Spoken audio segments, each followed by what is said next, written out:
वाङ्मे मनसि प्रतिष्ठिता मनो मे वाचि प्रतिष्ठितम् आविराविर्मयेधि वेदस्य मानिस्थ श्रुतं मे मा प्रहसि रणेनाधीतेनाहोरात्रां सन्दधामि ऋतं वदिष्यामि सत्यं वदिष्यामि तन्मामवतु तद्वक्तारमवतु अवतु माम् अवतु वक्तारम् अवतु वक्तारम्। ॐ शान्ति शान्ति शान्तिः। शङ्करं शङ्कराचार्यं केशवं बादरायणं सूत्रभाष्यकृतौ वन्दे भगवन्तौ पुनः पुनः।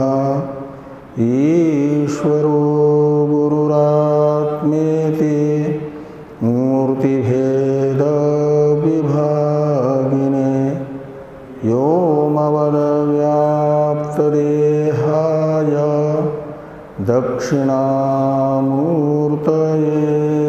नमः। ॐ शान्ति शान्ति शान्तिः।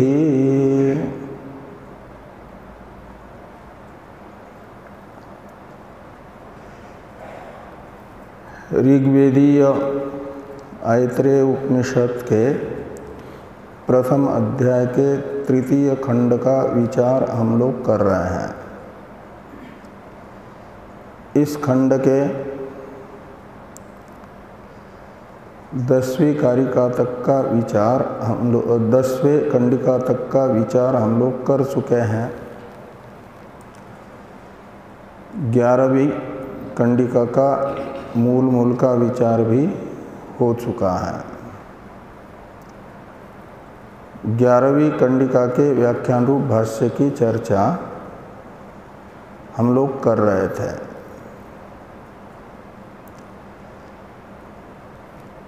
10वीं कंडिका तक के ग्रंथ से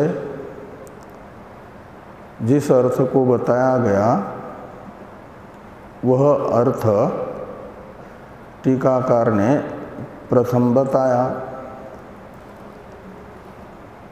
अभी तक प्रथम खंड से लेकर के सृष्टि के प्रकरण में 10वीं तृतीय खंड की 10वीं कंडिका तक के ग्रंथ ने बताया लोक सृष्टि को और लोकपाल सृष्टि को, भोगायतन को, भोगोपकरणों को और जो अश्नाया पिपासा हैं उनकी सृष्टि भी बताई गई। और ये सारा कथन इसलिए हुआ कि आत्मा स्वतः असंसारी हैं और उसमें संसार औपाधिक हैं, इसे दिखाने के लिए, इसकी सिद्धि के लिए पहले कहा गया। अब आत्मा के संसारी स्वरूप को यानी औपाधिक स्वरूप को बताने के लिए और सृष्टा जो ईश्वर हैं संसार का, उनके विचार को बताने के लिए 11वीं कंडिका से आगे वाला ग्रंथ प्रवृत्त हो रहा है। 11वीं कंडिका में ईश्वर के 3 ईक्षण बताए गए। एक तो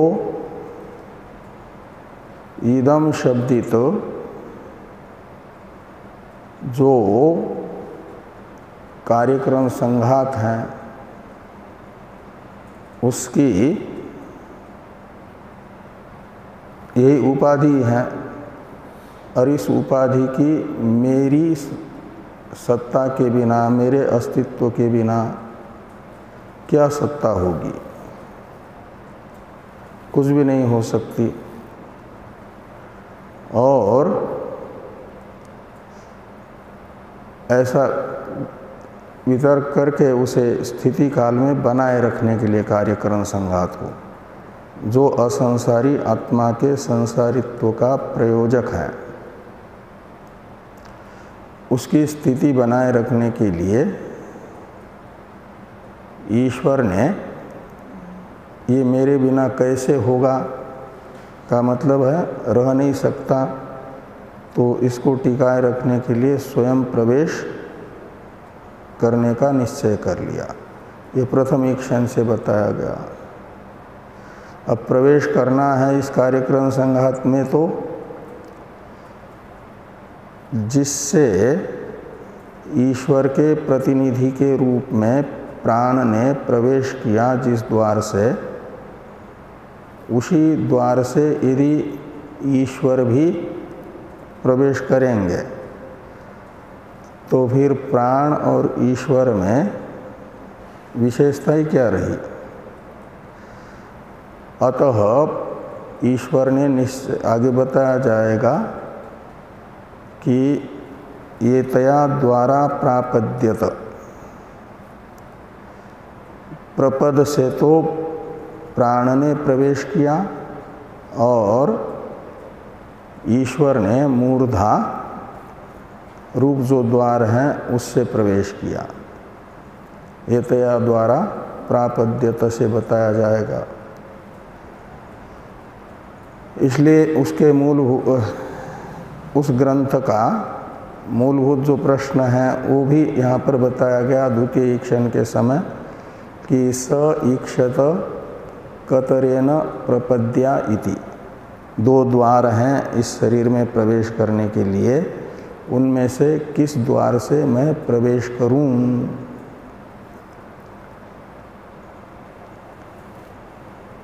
और फिर तीसरा ईक्षण बताते हुए कहा गया कि स ईक्षत,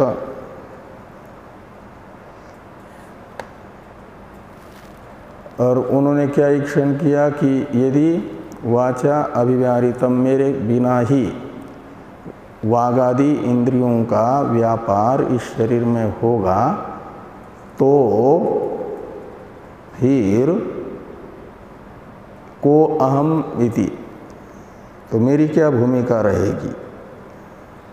इति ईक्षत, स ईक्षत, इस तृतीय स ईक्षत वाक्य के साथ इति को जोड़ देना। इस प्रकार मूल कारिका का विचार हम लोग कर चुके हैं। भाष्य में जो स ईक्षत कथन्नु इदम मद्रिते स्यात्, इस वाक्य की चर्चा चल रही है। तो भाष्यकार भगवान ने कहा कि उक्त प्रकार से परमेश्वर ने लोकपाल संघातों की अन्न निमित्तक स्थिति का निर्धारण करके इसके लिए दृष्टांत बताया, जैसे राजा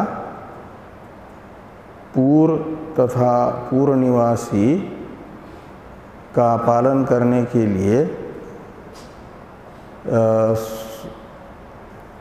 अपने अधिकारियों को प्रविष्ट कराता है और बाद में स्वयं भी प्रविष्ट होता है। ऐसे ही ईश्वर भी प्रविष्ट हो रहा है।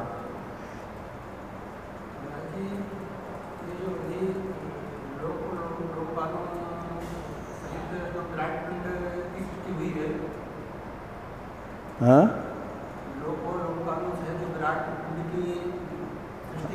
हाँ हाँ, उसमें फिर जीव रूप से चेतन सृष्टि हो जाएगी। कार्यकरण संघात ये पूरा जड़ है। कार्य स्थूल शरीर, करण सूक्ष्म शरीर, ये दोनों भी जड़ है। और वहाँ पर जो अनुग्राहक देवता है अग्नि आदि, वह चेतन है, लेकिन उनका भी प्रेरक कोई ना कोई चाहिए, वो स्वतः कुछ नहीं करती। उसके लिए उनके स्वामी के रूप में, ये तो लोकपाल है, ईश्वर के द्वारा नियुक्त लोकपाल, जैसे राष्ट्राध्यक्ष के द्वारा नियुक्त जो राज्यपाल आदि हैं, वह राष्ट्राध्यक्ष के प्रेरणा से तत्त राज्य का व्यवस्थित वो पालन करते हैं।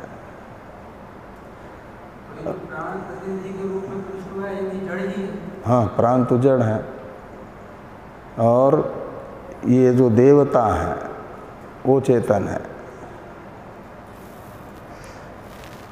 और ये सब करण जड़ हैं, लेकिन इनमें चेतन की प्रेरणा से, जब चेतन की सन्निधि से चेतना आ जाती है तो अपना अपना व्यापार करने का सामर्थ्य आ जाता है। उसके लिए उन सब का करण और करण अधिष्ठात्री देवताओं का प्रेरक एक मुख्य स्वामी चाहिए, और उस मुख्य स्वामी के रूप में ईश्वर प्रविष्ट हो रहा है। ये यहाँ पर बताया जा रहा है।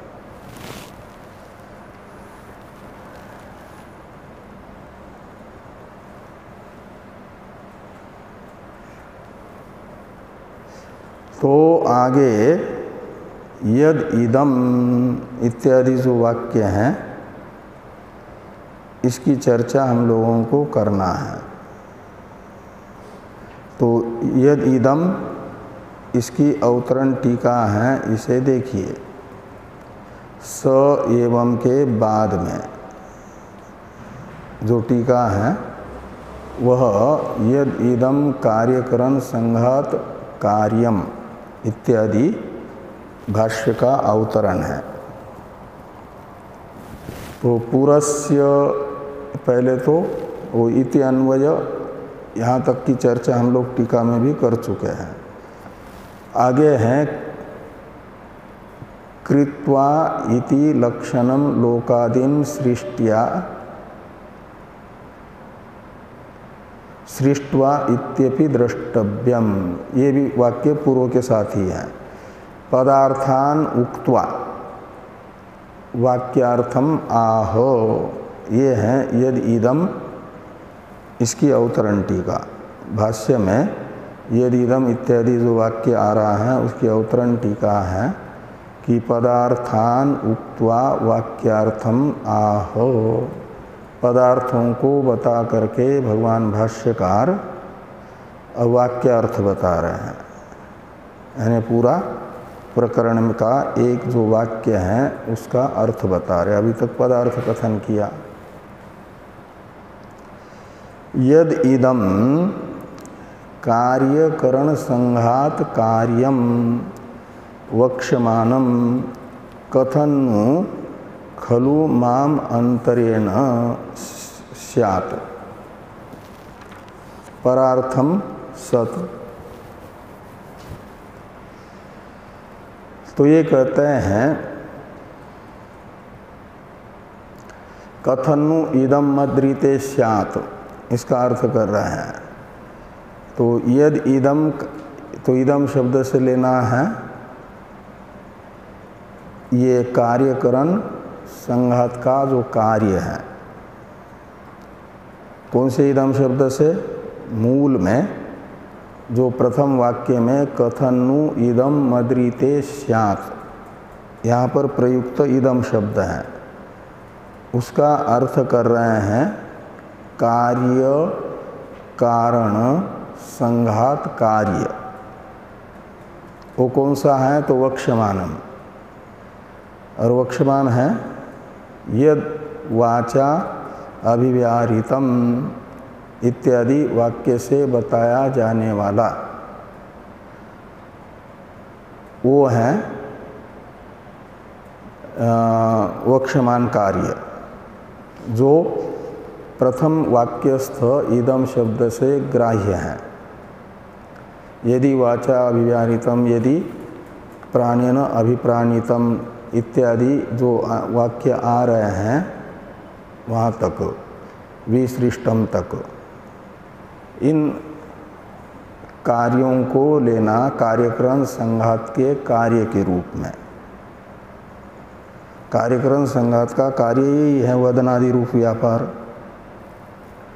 और ये जो वदनादि रूप व्यापार है इदम शब्द से ग्राह्य, वह कथनु, नु का अर्थ करते हैं खलु, माम अंतरेण स्यात् परार्थम सत्। तो ये कार्यकरण संघात में जो प्रवृत्ति होती है, यानी व्यापार होता है, व्यापार यानी कार्य, प्रवृत्ति कार्य व्यापार ये पर्यायवाचक है। तो कार्यकरण संघात का जो व्यापार है वह संघात का व्यापार होने से परार्थ होता है, अपने लिए नहीं होता। जो भी संघात में यानी समूहात्मक पदार्थ में व्यापार होता है वह उस समूह से अतिरिक्त समूह से असंगत अन्य के लिए होता है। जैसे कल कहा था पंखा संघात रूप है, वह हवा दे रहा है अपने लिए नहीं, पंखे के नीचे बैठे हुए व्यक्तियों के लिए। वे पंखे से संगत नहीं है। तो संघात रूप पंखा का जो कार्य है वायु प्रदान करना, वह अपने से भिन्न के लिए है, इसलिए कहा जाता है परार्थ है, का मतलब दूसरे के प्रयोजन के लिए है। संघात में जो भी प्रवृत्ति होती है वह संघात अतिरिक्त चेतन के प्रयोजन के लिए होती है। और चेतन तो मैं हूँ, उस मेरे बिना इस कार्यकरण संघात का जो कार्य है यानी व्यापार है प्रवृत्ति है वह कथन स्यात्, यानी कैसे हो सकेगी? यदि चेतन नहीं रहेगा तो जड़ कार्यकरण संघात में प्रवृत्ति हो नहीं सकती। कथम या आक्षेपार्थ में होने से ये निकलेगा अर्थ। किसी भी प्रकार से ये कार्यकरण संघात का व्यापार सिद्ध नहीं हो पाएगा। ये जो वक्ष्यमानम, ये कार्यकरण संघात कार्यम का विशेषण है ना, वक्ष्यमानम इति इस प्रतीक के रूप में ग्रहण करके वक्ष्यमान का अर्थ करते हैं टीकाकार वाचा अभिव्याहृतम इत्यादिना वक्ष्यमानम अभिव्याहरणादिकम इत्यर्थ। तो वाचा अभिव्याहृतम इत्यादि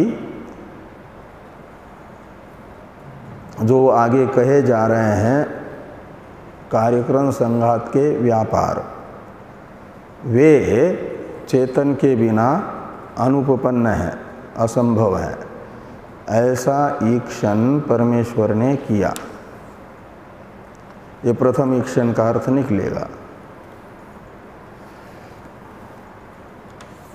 परार्थम सत का अवतरण है टीका में कि हेतु गर्भितम इदम शब्दार्थस्य विशेषणम परार्थम सत। तो इदम शब्दार्थ यहाँ पर बताया गया कार्यकरण संघात कार्य, ये है इदम शब्दार्थ। इसके दो विशेषण हुए, एक वक्ष्यमानम और दूसरा परार्थम सत। वक्ष्यमानम का तो अर्थ बता दिया जो वाचा अभिव्याहृतम इत्यादि वाक्य से बताया जाने वाला। अब परार्थम सत ये जो विशेषण है इदम शब्दार्थभूत कार्यकरण संघात कार्य का, वह हेतुगर्भित है। का मतलब इसके गर्भ में हेतु है। हेतुगर्भितम का अर्थ होता है हेतु जिसके गर्भ में यानी अंदर विद्यमान है, उसे हेतुगर्भित विशेषण कहा जाता है। तो परार्थ होने से असंभव है। कार्यकरण संघात का कार्य जो वदनादि है वह चेतन के बिना क्यों असंभव है? इसलिए कि वो परार्थ है। कौन? कार्यकरण संघात का कार्य। इस प्रकार ये परार्थम सत ये हेतु गर्भित विशेषण हो जाता है, क्योंकि ये कहा गया है संघातस्य परार्थत्वात्। तो जो संघात होता है यानी संघात की प्रवृत्ति होती है वो परार्थ होती है, अपने लिए नहीं होती। कार्यकरण संघात से वदनादि रूप व्यापार जो भी हो रहे हैं उसका फल कार्यकरण संघात को नहीं अपितु भोक्ता को मिलता है, और भोक्ता उससे अलग है। चेतन चेतनार्थ जड़ में प्रवृत्ति होती है।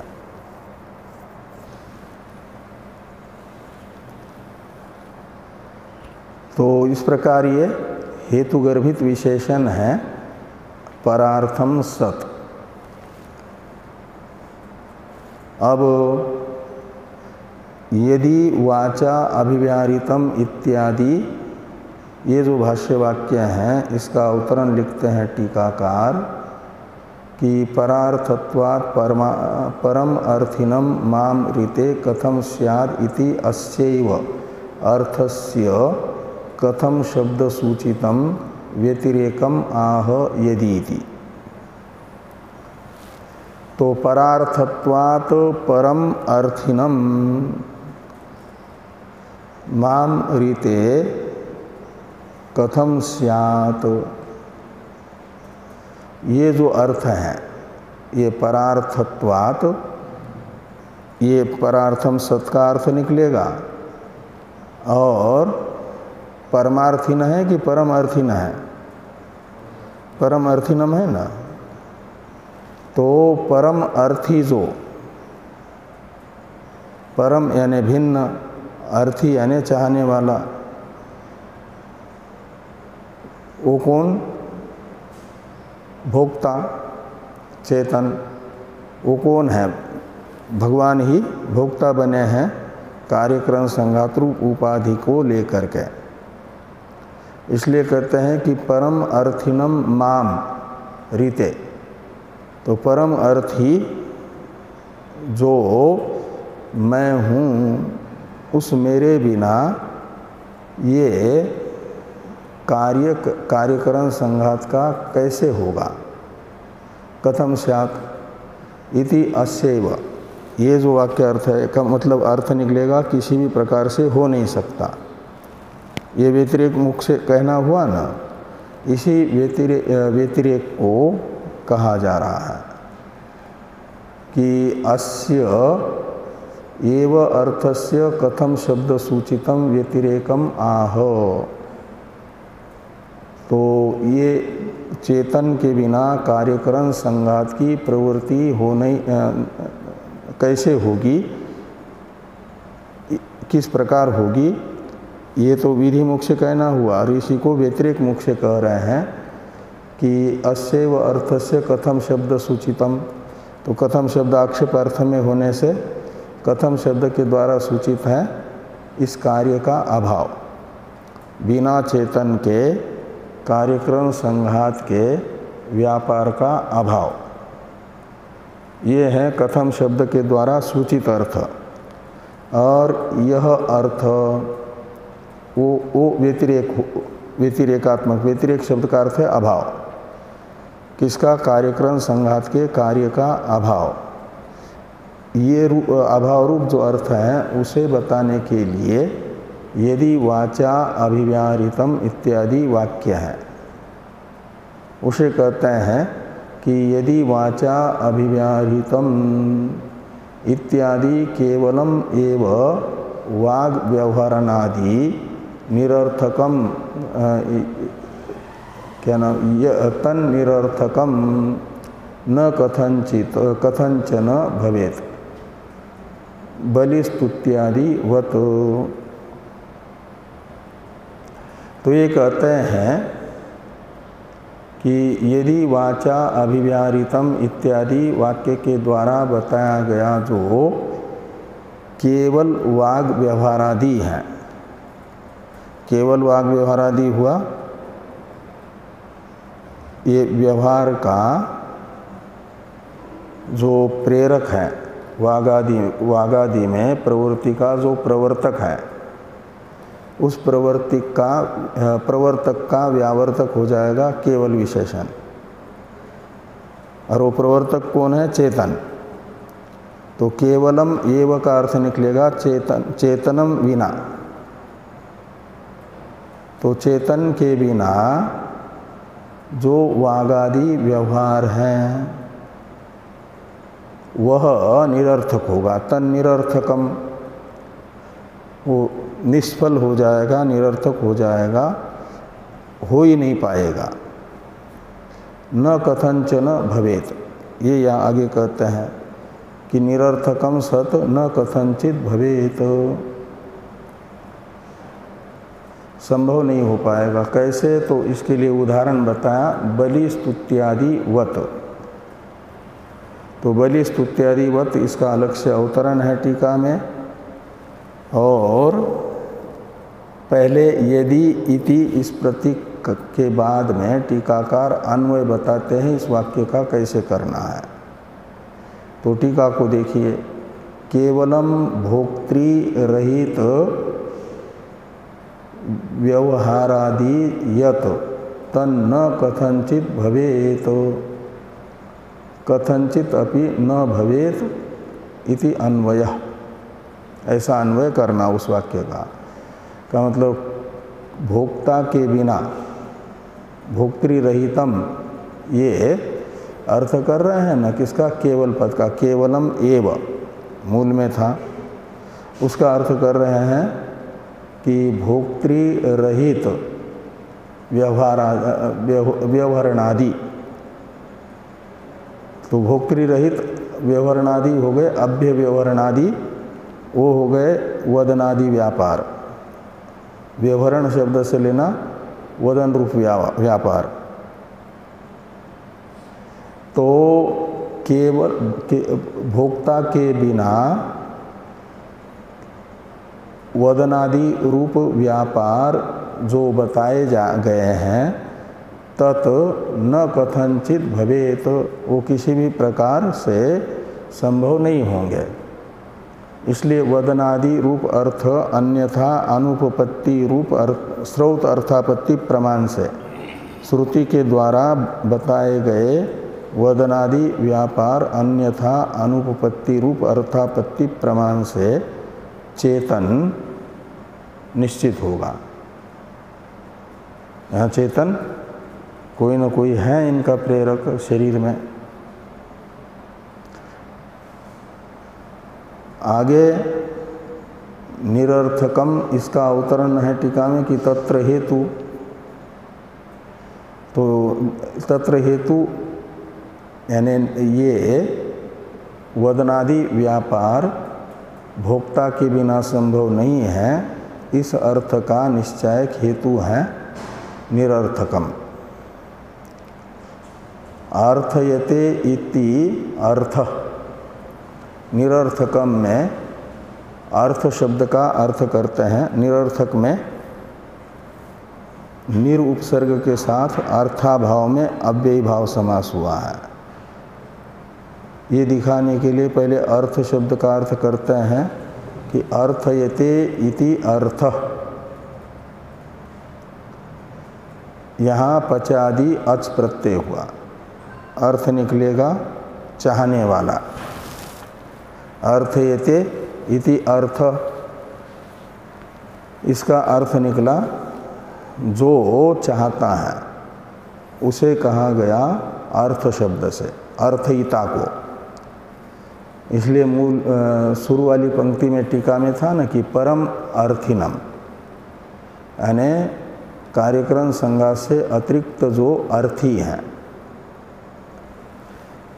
वही यहाँ पर निरर्थक में अर्थ शब्द का अर्थ बताते हैं टीकाकार कि अर्थयते इति अर्थ,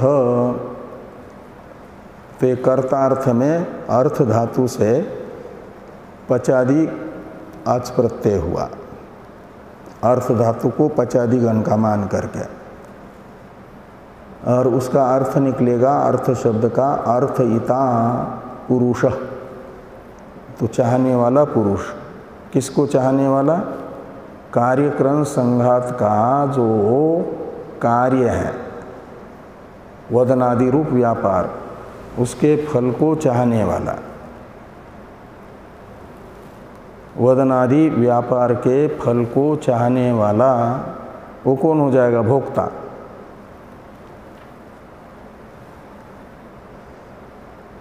तो अर्थयिता पुरुष तदरहितम, तो ये जो भोक्तृ रहित शब्द का प्रयोग आया ना, भोक्तृ रहितम, तो उसका अर्थ कर दिया तदरहितम, यानी अर्थयिता के बिना।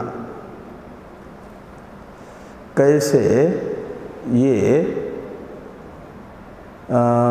कार्यक्रम संघात का व्यापार सिद्ध होगा? यानी नहीं हो सकता। ये आगे स्पष्ट करते हैं कि अर्थयिता ही पुरुषः स्वस्य प्रयोजन सिद्ध्यर्थम वागादिकम प्रेरयति, तद अभावे प्रेरकाभावात् वाग व्यवहारादिकम न भवेत इत्यर्थ। ये इस भाष्य वाक्य का अर्थ निकलेगा कि जो अर्थयिता होता है, अर्थयिता यानी भोक्ता, तो अर्थयिता ही पुरुषः स्वस्य प्रयोजन सिद्ध्यर्थम, अपने फल की सिद्धि के लिए वागादिकम प्रेरयति, वागादि का स्वामी जो भोक्ता कार्यक्रम संघात स्वामी हैं जीव, वह अपने प्रयोजन की सिद्धि के लिए वागादि करणों का प्रेरक बन जाता है। और तद अभावे यानी उस भोक्ता का यदि अभाव हो जाए तो फिर प्रेरक अभावात, तो प्रेरक ही न रहने से वाग व्यवहारादिकम न भवेत इत्यर्थ। तो कार्यक्रम संघात का जो कार्य है अभिव्याहरणादि रूप यानी वदनादि रूप, वह सिद्ध नहीं हो पाएगा। ये अर्थ निकलेगा यदि वाचा अभिव्याहृतम इत्यादि केवलम एव वाग व्यवहारणादि यत् तन्निरर्थकम न कथंचन भवेत्, इतने का ये अर्थ निकलेगा। तो निरर्थकम, इसमें निरर्थक शब्द का अर्थ हुआ भोक्ता का अभाव, अर्थ शब्द का अर्थ निकला भोक्ता और निर का अर्थ निकला अभाव। और जो क है निरर्थकम में, वो समासांत कप प्रत्यय है, वो विकल्प से होता है, कभी होता है कभी नहीं होता है। तो कप प्रत्यय हुआ और वो होकर के निरर्थकम बना, लेकिन उसका अर्थ निकालना भोक्ता के बिना, भोक्ता का अभाव होने पर ये किसी भी प्रकार से कार्यक्रम संघात का व्यापार सिद्ध नहीं हो पाएगा। इस अर्थ को समझाने के लिए दृष्टांत है। अच्छा, दृष्टांत बताने से पहले निरर्थकम में एक और समास बताते हैं, अर्थपद की प्रकारांतर से उत्पत्ति बता करके दूसरा एक अर्थ करते हैं। यद्वा अर्थ यानी प्रयोजनम अर्थिनो अभावे तस्य अर्थत्वाभावात् निष्प्रयोजनम सत तन्न भवेत।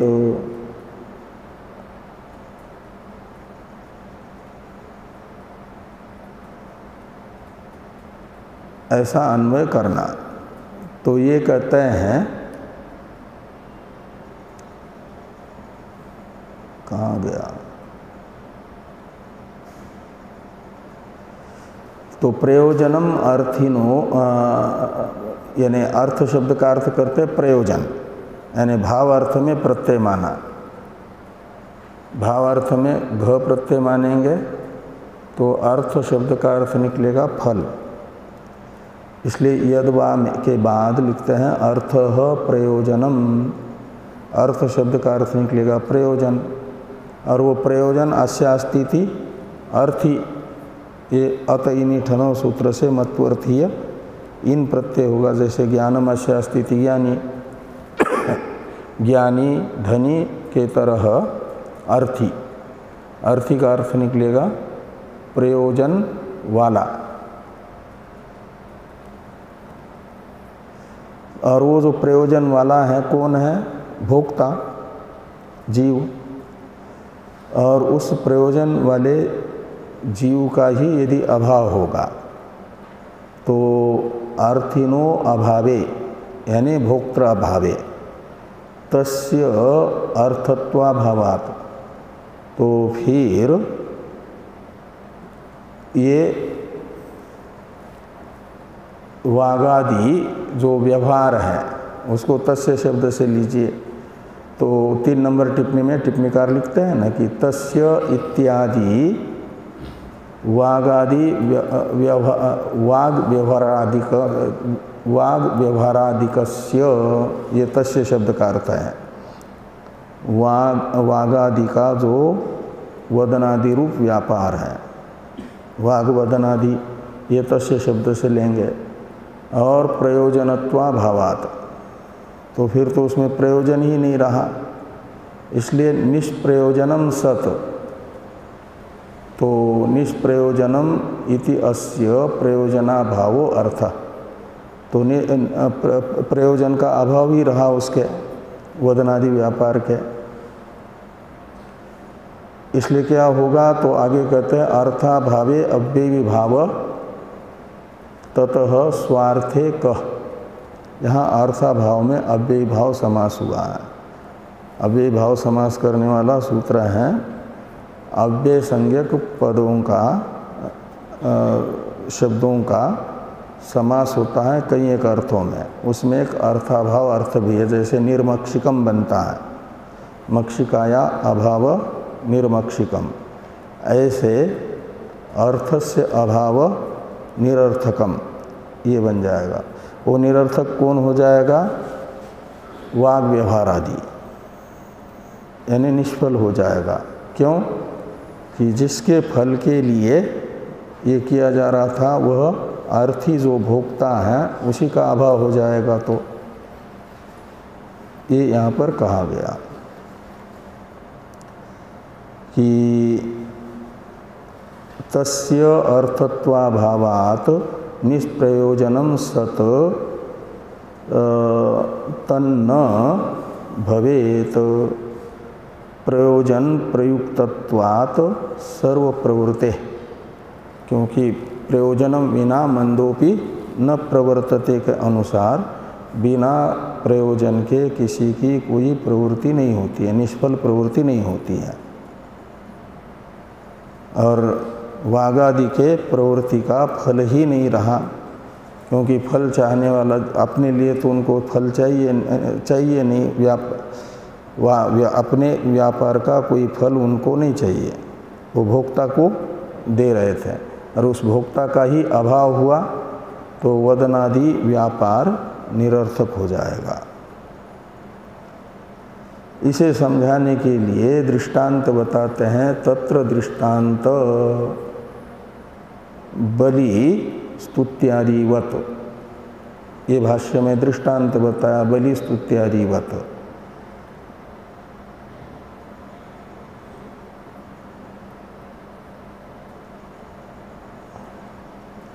तो बलि कहा जाता है भेंट को। तो किसी को कोई भेंट दी जा रही है, उसकी बड़ी प्रशंसा की जा रही है, लेकिन भेंट किसको दी जा रही है? वंध्यापुत्र को। तो वंध्यापुत्र को दी जाने वाली जो भेंट, उसकी प्रशंसा सार्थक होगी क्या? जिसको भेंट देनी है वही नहीं है, तो फिर भेंट बड़ी महान है, ये उसकी प्रशंसा भी व्यर्थ होती है। जैसे ऐसे वागादि व्यापार जिसके लिए हो रहा था, जिसके प्रयोजन के संपादन के लिए हो रहा था भोक्ता के, और वो भोक्ता ही यदि नहीं होगा तो वागादि व्यापार निरर्थक हो जाएगा ना। जैसे बलि की प्रशंसा व्यर्थ है। यदि जिसको बलि देनी है, भेंट देनी है, वही भेंट ग्रहण करने वाला ही न हो, तो भेंट की प्रशंसा जैसे व्यर्थ है, ऐसे ही ये व्यापार भी व्यर्थ हो जाएंगे। ये यहाँ पर कहा गया। आगे वाला वाक्य है पौर बंद्यादिभिः प्रयुज्यमानं स्वाम्यर्थम सत तत्स्वामिनम अंतरेण असत्येव स्वामिनी तद्वत्। तो बलि स्तुत्यादि इसी का एक प्रकार से स्पष्टीकरण है। भाष्य में जो बलि स्तुत्यादिवत, ये दृष्टांत वाक्य है ना, इस दृष्टांत वाक्य का स्पष्टीकरण है पौर बंद्यादिभिः प्रयुज्यमानम इत्यादि। इसका अवतरण है टीका में कि ये तद एव विवृणोति, यानी बलि स्तुत्यादिवत इस दृष्टांत वाक्य का स्पष्टीकरण भगवान भाष्यकार करते हैं। ये तद एव विवृणोति का अर्थ निकलेगा। भाष्य में है कि पौर बंद्यादिभिः प्रयुज्यमानं स्वाम्यर्थम सत तत्स्वामिनम अंतरेण असत्येव स्वामिनी। तो ये कहते हैं पौर कहा जाता है पूर्व निवासियों को। तो जैसे ये कहा जाता है देवता, गुरु, राजा, इनके पास रिक्त हाथ नहीं जाया जाता ना। तो राजा से मिलने के लिए लोग जाते हैं तो कुछ न कुछ भेंट ले जाते हैं। तो पौर शब्द का अर्थ है पूर्व निवासी, यानी राज्य में निवास करने वाली प्रजा। वह अपने राजा के लिए भेंट ले जाती है और बंद्यादिभिः प्रयुज्यमानम, और बंदी कहा जाता है ये राजा के सुबह शाम प्रशंसा के गीत गाने वाले, गुण को व्यक्त करने वाले। सुबह भी राजा को जगाना है तो राजा की प्रशंसा करते हुए ये बंदी जन राजा को जगाते हैं। सुबह सुबह वो मंगल ध्वनि करते हुए राजा के शौर्य आदि के प्रकट करने वाले गान गाते हैं, भजन गाते हैं, तो उन्हें कहा जाता है, गाने वालों को बंदी चारण। राजाओं के यहाँ होते हैं नियुक्त।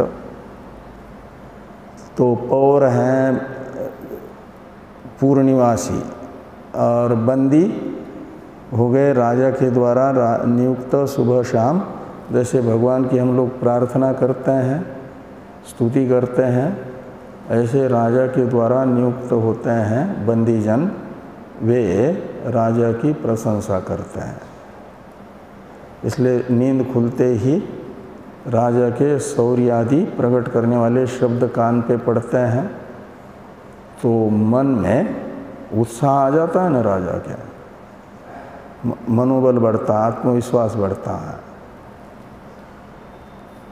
तो इन लोगों के द्वारा प्रयुज्यमान जो स्वाम्यर्थ यानी अपने राजा के लिए क्या ये बलि हैं और स्तुति हैं, पौर लाएंगे बलि, पौर यानी राज्य में निवास करने वाली प्रजा, और बलि स्तुति करेंगे बंदीजन आदि शब्द से। और भी ये सब राजा के सेवा में नियुक्त जो लोग हैं, उनके द्वारा राजा के लिए लाई जाने वाली भेंट और राजा की प्रशंसा बोधक गान, ये सब राजा न हो तो निरर्थक है कि नहीं। तो आगे यही कहते हैं कि स्वामिनम अंतरेण, तो स्वामिनम अंतरेण का अर्थ करते हैं असत्य व स्वामिनी। तो स्वामी यानी राजा न हो, पूर्व स्वामी न हो, तो ये जैसे पौर बंद्यादि जनों के द्वारा बलि और स्तुत्यादि किए जा रहे हैं, वे व्यर्थ हैं, निरर्थक है।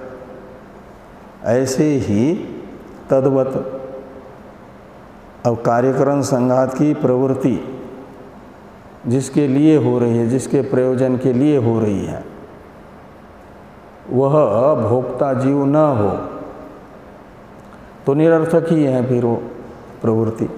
इसे समझाने के लिए उदाहरण था बलि स्तुत्यादिवत, उसका विवरण हुआ पौर बंद्यादि भी इस वाक्य से।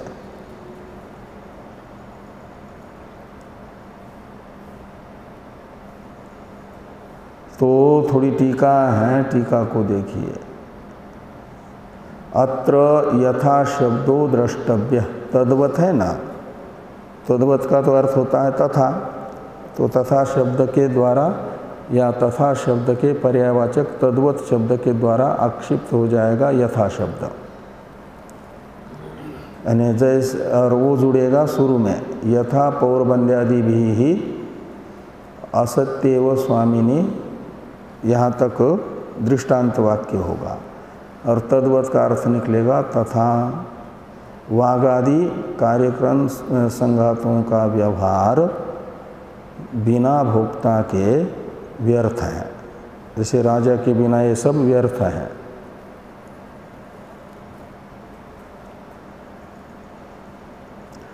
आगे हैं टीका में ही कि यथा पौरादिभिः प्रयुज्यमानं बलि स्तुत्यादिकं स्वामिनम अंतरेण न भवेत तद्वत इति अन्वय। तो जैसे प्रजा और बंदी जनादि के द्वारा प्रयुज्यमान भेंट स्तुत्यादि स्वामी के बिना यानी राजा के बिना नहीं होती है, का मतलब वो व्यर्थ है। ऐसे ही बिना भोक्ता के कार्यक्रम संघात की प्रवृत्ति व्यर्थ है, ऐसा अन्वय करना। स्वामिनम अंतरेण का अर्थ करते हैं कि स्वामिनम अंतरेण अस्य व्याख्यानम अस्तेव इति, अस्तेव न होकर के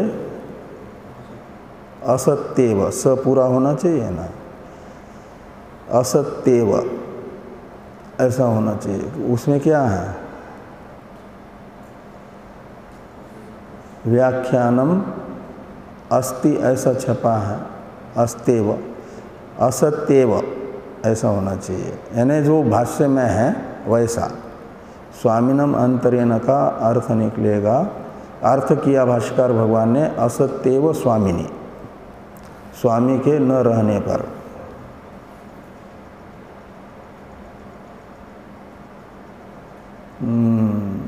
विचारस्य फलम आह, विचार के फल को बताते हैं तस्मात् इति। तो तस्मात् इति इस वाक्य से विचार के फल को बताते हैं भाष्यकार भगवान। वो कहाँ पर है, तस्मात् तद्वत के बाद में तस्मात् वाक्य है ना, तो तस्मात् मया परेण, और विचार किसका हुआ, ये ईश्वर का विचार हुआ। ईश्वर ने ऐसा विचार किया है ना, तो विचार, ईश्वर के विचार के फल को तस्मात् इत्यादि से भाष्यकार भगवान बता रहे हैं कि तस्मात् मया परेण स्वामिना अधिष्ठात्रा कृताकृत फल साक्षी भूतेन भोक्त्रा भवितव्यम।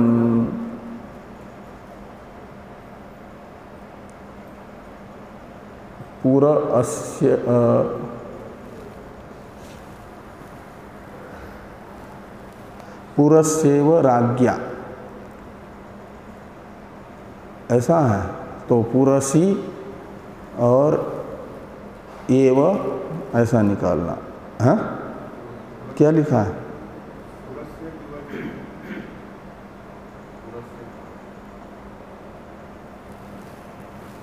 पूर शब्द, हाँ, पुरस्य इव राज्ञा, षष्ट्यंत है पुरस्य। पूर शब्द एक रेफांत भी है, एक आकारांत भी है।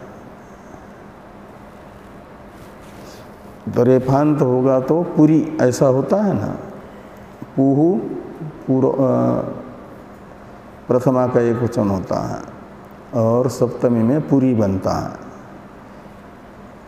और यहाँ पर पुरस्य ये षष्ट्यंत है, अदंत शब्द है। तो पुरस्य इव राज्ञा, तो तस्मात् मया परेण स्वामिना अधिष्ठात्रा कृताकृत फल साक्षी भूतेन भोक्त्रा भवितव्यम। इसे समझाने के लिए दृष्टांत है पुरस्य इव राज्ञा।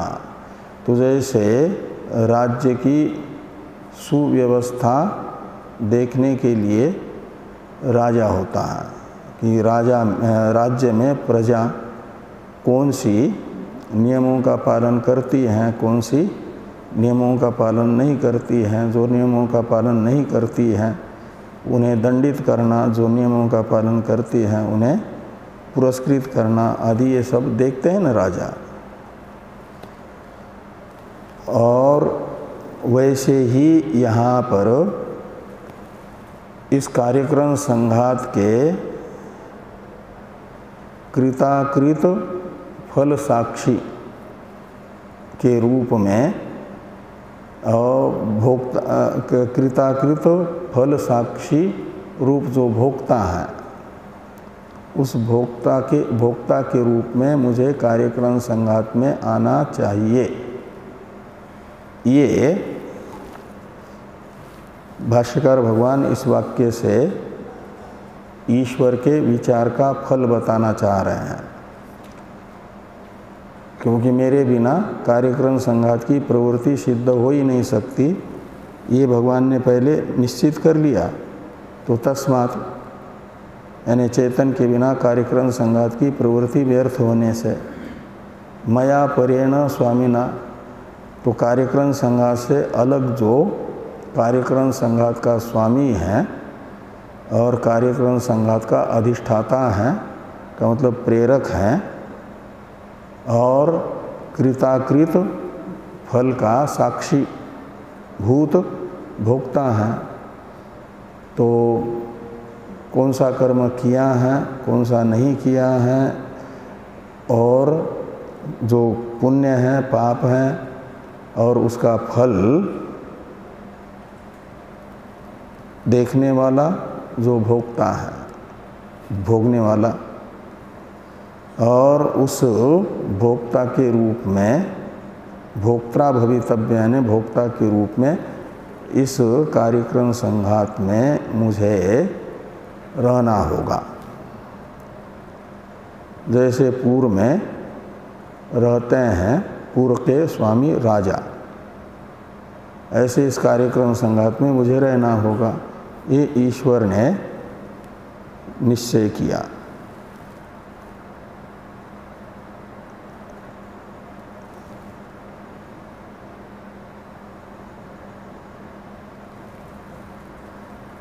अब आगे यदि इस वाक्य की अवतरण टीका लिखने से पहले ये राज्ञा का अन्वय बताते हैं टीकाकार, उतना देख लो। राज्ञा इति अस्य इति, हाँ